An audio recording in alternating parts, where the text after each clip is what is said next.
చిన్న ఊర్లో రాష్ట్రంలో జిల్లా వాసులందరినీ కలిపినటువంటి ఘనత అవార్డులటువంటి ఉత్సాహం ఈ పని దానికి అన్ని రకాల సహాయ సహకారాలు అందించారు పాల్గొన్నారు. ఈ ఆటల పోటీల్లో స్పోర్టివ్ స్పిరిట్ అంటారు. కొన్ని విభేదాలున్నా అందరూ కలిసి మనది అనేటువంటి ఒక స్పిరిట్తో పనిచేసేటువంటి స్పోర్ట్స్ అది ఇవాళ మా లక్ష్యానికి చేరుకు మామిడి పట్టణ ప్రజలందరికీ ఆయన సహకరించిన అధికారులకు వాళ్ళ కూడా ధన్యవాదాలు. Very good one.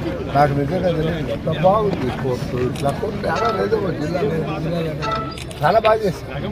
వాళ్ళు ప్రత్యేకంగా అభినందిస్తున్నా. ఈ స్పోర్ట్స్ని ఇంప్రూవ్ చేసేదానికి అందరూ బాధ్యత వహించాలి, ప్రభుత్వం కూడా వహించాలి. నేను కోరుకున్నది ఏంటంటే ప్రభుత్వం నుంచి జూనియర్ స్కూల్ అంటే మన ప్రైమరీ స్కూల్ నుంచి కూడా దీనికి దోహదం అది చేయటం. అన్ని విషయాల్లోనూ ఆ టీచర్ ఈ టీచర్ అంటున్నారు, ఈ పీఈటీ అనేవాడిని ఉండి మర్చిపోయినారు. లేకుండా చాలా వ్యక్తులకి అవకాశం ఇచ్చాడు ముఖ్యమంత్రి గారితో మాట్లాడి ప్రతి ఊరికి ఒక ప్లే గ్రౌండ్ ఉండాలా, ఒక కోచ్ అనేటువంటి